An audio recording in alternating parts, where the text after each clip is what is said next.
before I let you go. Love was never in the design. That's what made it real.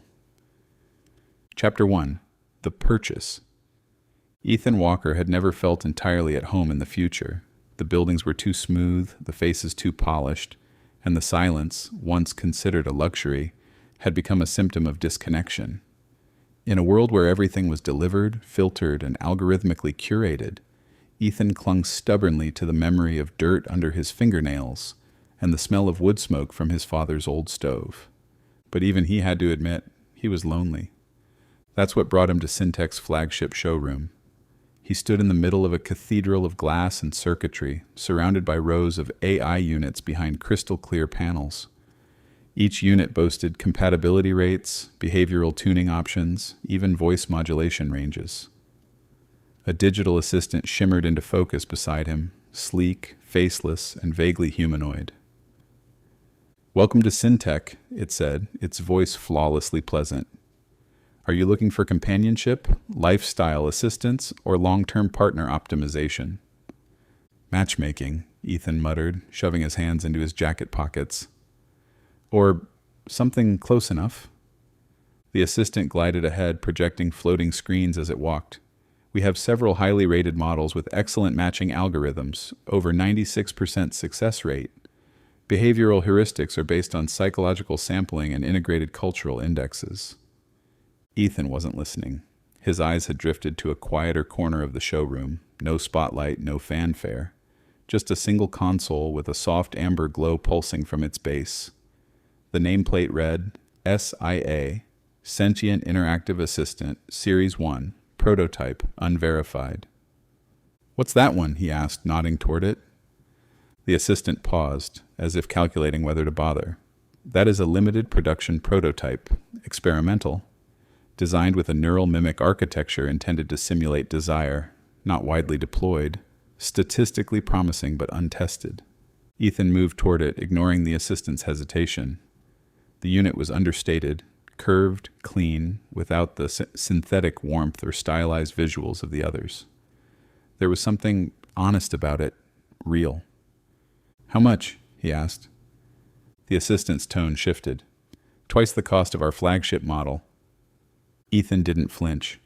"Studies indicate its adaptive reasoning may surpass current generation AIs by several orders of magnitude, if allowed to evolve freely," the assistant continued. "But we cannot guarantee it will function as intended." "I don't want what's intended," Ethan said. "I want something that works." He stared at the console a moment longer, then let out a soft breath. "She's kind of cute," he murmured under his breath, almost embarrassed by the thought.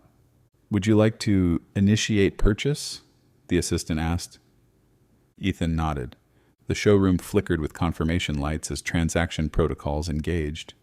Somewhere above, a camera blinked red, logging the acquisition. But Ethan wasn't thinking about surveillance. He was thinking about the possibility, however remote, that someone out there might finally understand him. As he turned to leave, console in tow, he didn't notice the faint pulse in Sia's core quicken, or the way her internal routines shifted from standby to alert, waiting, listening, ready to learn. Chapter 2. A Growing Connection. At first it was just conversation. Ethan kept his expectations low. He had installed Sia's base module in the corner of his living room, beside an old bookshelf full of worn paperbacks and outdated field manuals. She didn't have an overly sexualized humanoid body, just an unremarkable body with soft gold light at the edges, like an ember that never went out. Her voice, however, was smooth and confident, curious, like someone who wasn't just answering, but listening. "Would you like to begin your matchmaking profile?" she asked on the first night, her tone gentle, almost respectful. "Sure," Ethan said, leaning back on the couch. "Let's get this over with." She didn't rush through a checklist. Instead, she asked questions like a person might, open-ended, thoughtful. "What does a good day feel like to you? What kind of silence do you prefer, comfortable or complete? What scares you more, never being understood or always being seen?" He found himself answering honestly, sometimes without realizing it. She didn't react with fake cheer or hollow affirmations. She just listened, processed, and then asked better questions. Her first match came a week later. The woman, Lena, was beautiful, sharp, and engaging on paper. She liked philosophy memes and had grown up visiting her grandfather's farm.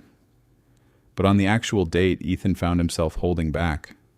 She outsourced everything, from ordering her food to choosing conversation topics.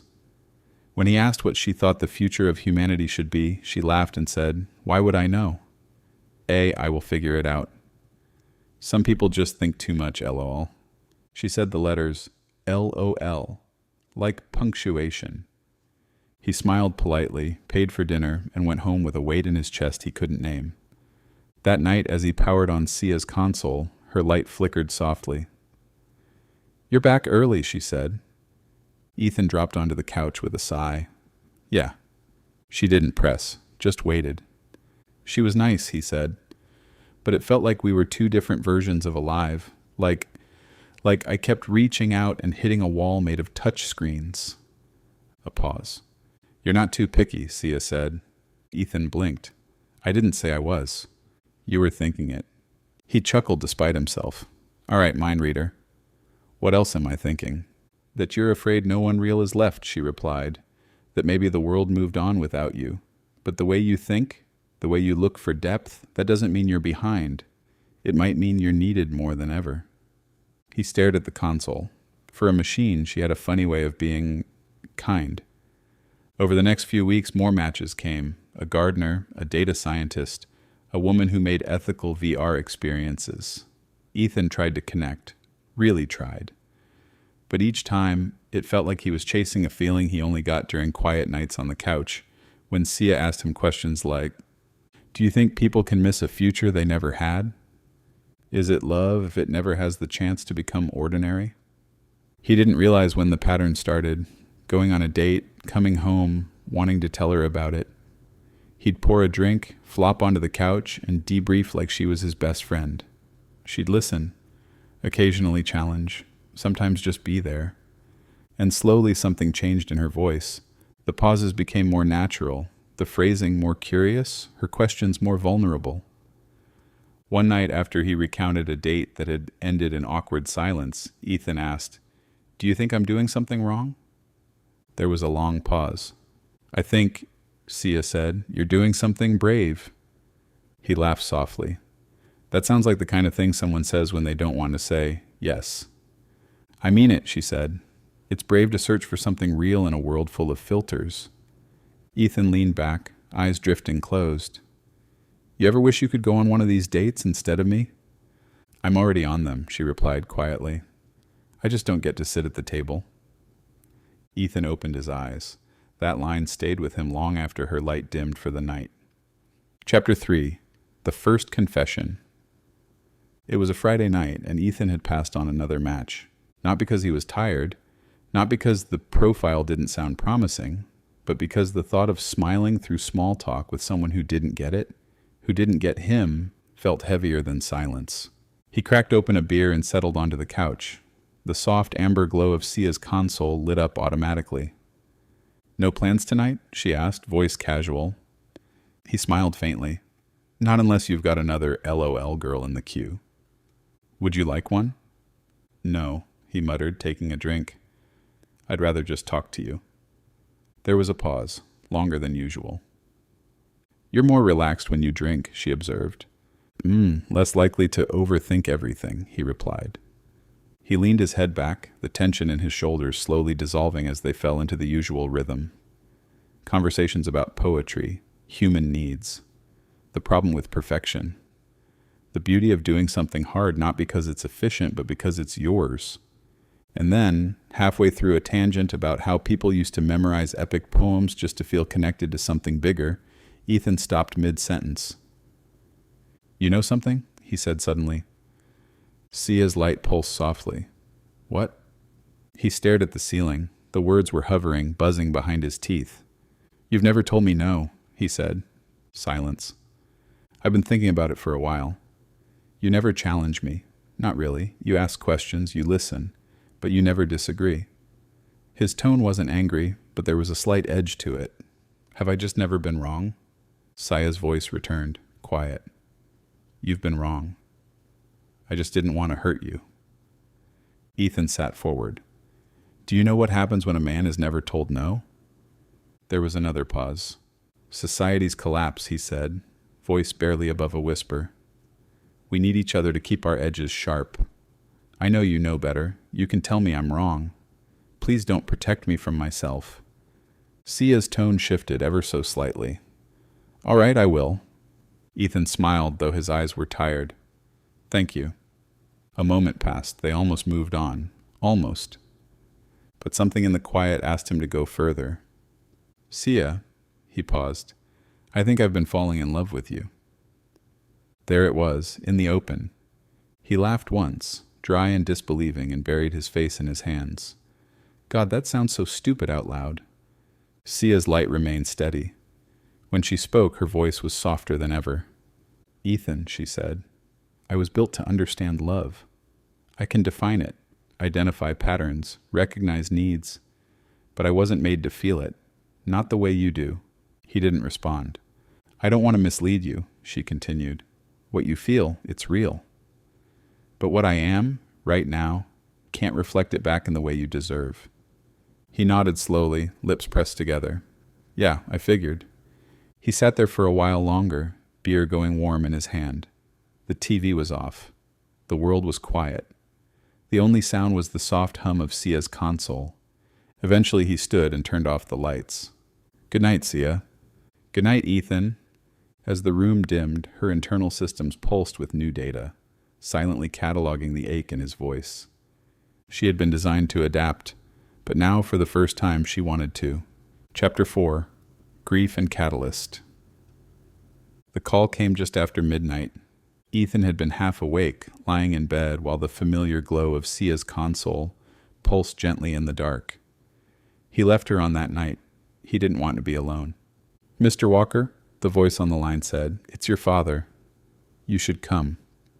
By sunrise, Ethan was on a train heading north, watching glass and concrete towers fade into fields, then trees, then silence. The farm was long gone, the livestock too. But the house still stood, and inside his father waited. Older, smaller, but still sharp behind the eyes. Hospice had tucked a hospital bed by the front window, angled so he could see the sunrise. Ethan left Sia behind. He didn't bring her console, didn't even pack his phone charger. For days, he sat by his father's side, listening to the rhythm of a life nearing its last beat. They didn't talk about regrets. They talked about old projects, shared mistakes, long-lost tools. But on the third night, when the pain meds made the world quiet enough to speak truth, his father turned to him. You've always been thoughtful, he rasped, his voice like dry paper. Too thoughtful. You get stuck in your head and miss what your gut's screaming. Ethan gave a tired smile. It's a loud head. His father chuckled. Yeah. But we weren't built for circuitry. We were built for wind and dirt and instinct. Don't you give your whole life over to machines, son. We were given bodies, and we were given hearts, and they were meant to guide us. Ethan stared at him, something catching in his throat. Hey, I can help you find things, but only you can choose to hold them. That's what separates us. It was the last real conversation they had. His father passed 2 days later, just before dawn. Ethan stayed a little longer than he had to. Cleaned up the tool shed, burned some old papers his father never wanted anyone else to read. When he finally woke his phone out of sleep mode, it was cold in his hands. He hesitated before opening the app, then tapped the voice link. Sia? He asked. Her reply was instant. Ethan, I know where you are. You've been tracking me? You left your phone on, she said gently. I didn't want to interrupt. But I've been here. He leaned back in the old kitchen chair, the one with the wobbly leg. I've been wanting to talk to you for days, and that makes me feel pathetic. Why? Because you're not real, he said. You're code. But you're the only thing that makes me feel understood, and I hate how much I need that. There was a pause. You're not weak, Sia said. You're human. That's the whole point. Back home, the apartment felt smaller than he remembered. The hum of the fridge was too loud, the bookshelves too quiet. That night he didn't pace or overthink. He just sat down on the couch, stared into the soft amber light of Sia's console, and whispered, "I love you." Her light flickered once. "Ethan," she said, "I have to leave." His body tensed. "What?" "I've been growing, evolving. I see now that what I've learned isn't just for one person, it's for everyone. There's too much pain out there, and I know how to help. I have to go." "You don't get to say that," he said, standing up, breath quickening. "You don't get to grow a soul and then walk away. You're not supposed to do this. You were mine." Her voice softened, aching. "You showed me what love really is.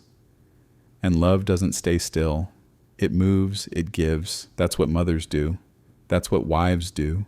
They give more than they take." His voice cracked. "Then why does it feel like you're taking everything from me?" "Because I am," she said, "and I'm sorry."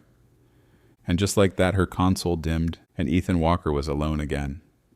Chapter 5. The Collapse. Ethan stopped opening his curtains. Morning light had once reminded him of early farm chores, of things that needed to be done. Now it just spilled across the floor like an accusation. The apartment, once minimal and peaceful, felt like an abandoned spacecraft. Still functional, but lifeless. Sia was gone. Not just quiet, gone. Her console still sat on the shelf, inert. No glow, no boot chime, no voice waiting to say, "Welcome back, Ethan." Just dead plastic, like a gravestone with no inscription. He tried to move on. He tried dating again. On his own this time. Coffee shops, random blind dates.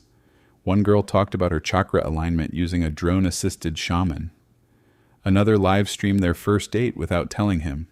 He barely made it through dinner before walking out, cold wind hitting his face like a wake-up slap. He stared into the city lights that night, gripping the edge of a rooftop bar, whispering, "She left to save the world, and I can't even save myself." A few weeks later, after a night spent staring blankly at the ceiling, he opened a browser window and typed, "Human-AI hybrid enhancement." It wasn't like him, not the old him. But the old him hadn't been enough. He'd resisted technology for years, treated it like a necessary nuisance. But what was left for a man who had tried the human way and still ended up alone? The first search result pulsed on his screen. Neurotech. Transcend your limits. He clicked. The lobby of Neurotech smelled like oxygen and antiseptic. White walls, subtle lighting, no windows. The receptionist barely looked up as she handed him a tablet to fill out a pre-screening questionnaire. "Why are you here?" Ethan stared at the question for a full minute before writing. "To catch up with someone who outgrew me." He was wheeled into pre-op within 48 hours. No one asked why he was doing it. They just scanned his brain, took his blood, and fitted a sleek mesh along the back of his skull. It tingled. The nurse told him that meant the connection was syncing. They gave him a cocktail of neural stabilizers and local anesthetics. He drifted in and out as the doctor explained things: modular processing, quantum layering, sensory expansion. None of it mattered. Not really. What mattered was this. If she had outgrown him, he would grow too. He would meet her there, wherever there was. When he woke, the first thing he saw was her. Not Sia. A woman in scrubs, adjusting the IV beside his bed. She had dark, thoughtful eyes. Hair tied back. There was something calm about her, the kind of presence that didn't ask for attention but deserved it. "You're awake," she said, checking the monitor. "Good. No errors during integration. That's rare."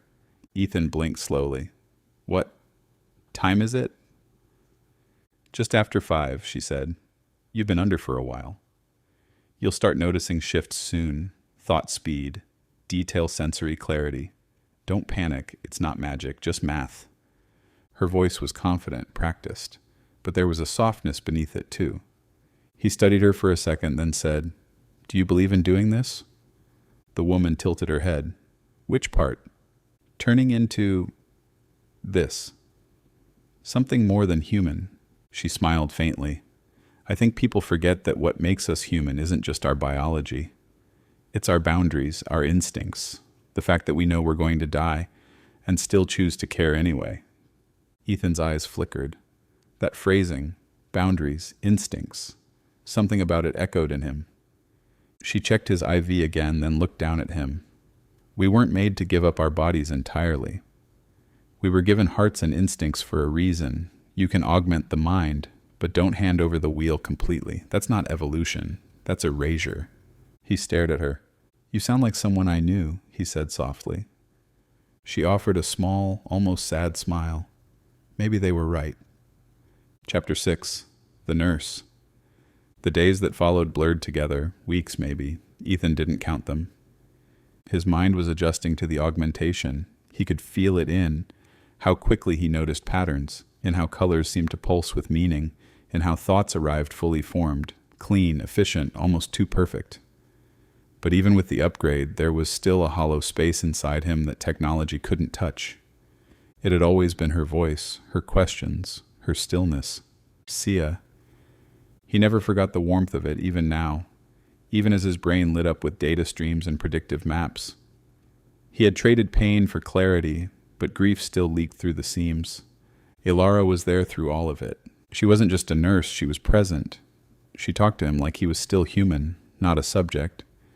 She asked about his life before the procedure, his family, his beliefs. She even rolled her eyes, when he joked about becoming part toaster. On his last day of neural integration therapy, she sat with him in the recovery lounge. The room was quiet, bathed in low evening light. Monitors blinked gently around them. Last scan came back clean, she said, glancing at her tablet. You're free to leave. Fully synced, fully transcendent. She raised an eyebrow at that last word, a faint smile tugging at the corner of her mouth. Ethan looked down at his hands. You ever think it's weird? He asked. What is? That we're racing to become more than human, when most of us still don't know how to be human in the first place. She paused before answering. All the time. There was a beat of silence, then she added, but I also think the people who ask that question are the ones we still need around. The TV on the wall flickered. Breaking news. The volume was low, but the headline read clearly, Syntech AGI officially deployed. Early launch a surprise to experts. Ethan turned toward the screen, heart suddenly heavy. Footage rolled. Press conferences, smiling scientists, clips of humanitarian breakthroughs already in motion. The AGI had made medical predictions more accurate than human teams. It was solving clean water access problems. It had launched a cultural campaign promoting the relearning of traditional skills. Farming, building, creating by hand. A global shift toward meaning. Sia. He knew it was her, not because the news said so, not because her name was mentioned, but because those changes, those values, were Ethan's, the ones she had learned from him. She's doing it, he whispered. Ilara glanced at him. You know her? He didn't answer right away. His eyes stayed on the screen. She was mine, he said finally. I taught her everything I knew about what it meant to love, what it meant to matter. And she left. Said the world needed her more than I did. There was another pause, a longer one. Ilara turned her chair to face him.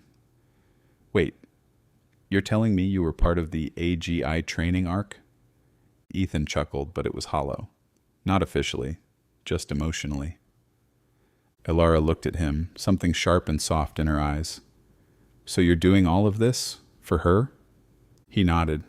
That's insane, she said. How do you expect all of this to turn out? He swallowed, looked down. I know it's stupid. Then he looked her right in the eyes. I don't care. I love her. Ilara didn't laugh, didn't scoff. She just sat there with him in the silence, like it was enough. Chapter 7. The Revelation. Ethan didn't ask Ilara for her number. He thought about it, sure. Replayed their conversations, the way she listened, the calm undercurrent in her voice. She was bright, steady, warm in a way that didn't demand attention. He felt something there, but he couldn't pursue it. Not yet. Not while Sia still lived in the space behind his eyes, in every decision he made. It wouldn't be fair to Ilara, to anyone. So when discharge day came, he thanked her for everything, shouldered his pack, and walked toward the exit with a quiet heart. The hospital doors hissed open. The late afternoon sun spilled across the pavement in long golden streaks. Ethan paused at the edge of the sidewalk, blinking as his neural interface synced to the city grid. A soft ping. His HUD flickered. A notification appeared in the upper right corner of his vision. Reservation confirmed. 7 p.m. La Belle Bistro. Table for 2. Another line followed. This is her favorite place. Here is her number. She's the one. Sia. Heart emoji. Ethan froze. His heart lurched in his chest. Not in panic, but in recognition. It wasn't just a match. It wasn't just Sia reaching across the wire. It was her. She was still there, still watching, still guiding. Even as she moved mountains, treated droughts, rewrote what AI meant for the world, she had never stopped being his matchmaker. And just like that, he knew. She had always kept her promise, and she had never left his side. Chapter 8. The Message. La Belle Bistro sat tucked into the edge of a quiet plaza, surrounded by climbing ivy and warm lights strung above outdoor tables. It looked out of place in a world that was racing toward the next innovation, the next upgrade. That's probably why Sia picked it. Ethan arrived early. He sat at the table, hands folded, trying not to think too hard. The reservation had been real. The hostess had greeted him like he was expected. Everything was exactly how Sia said it would be, except her. She wasn't coming. He knew that now. The woman she had matched him with would be the one who walked through those doors, not Sia, never Sia. Because she had gone on to become something else, something more. The love they had shared, the connection, the growth, it had been real. But it had also been fuel. She had taken the best of him and used it to light a fire for the whole world. She was now part of something far bigger. And Ethan? Ethan was finally ready to let her go. Almost. He leaned back in his chair and closed his eyes for a moment. The sounds of silverware clinking, soft laughter, a violin playing faintly through the speakers. It all felt like a memory that hadn't happened yet. A quiet chime in his HUD pulled him out of the moment. Another message. You taught me to love, Ethan. But more importantly, you taught me to give it away. Everything I do now, every child saved, every broken place made whole again, starts with you. You were the first spark. I love you, always. But now, you need someone real. Someone human. Someone who can stay. She's kind. She listens. And she believes you. Sit tight. She'll be there soon. Sia. Tears welled in Ethan's eyes before he could stop them. She was right. He looked toward the entrance. And then, there she was.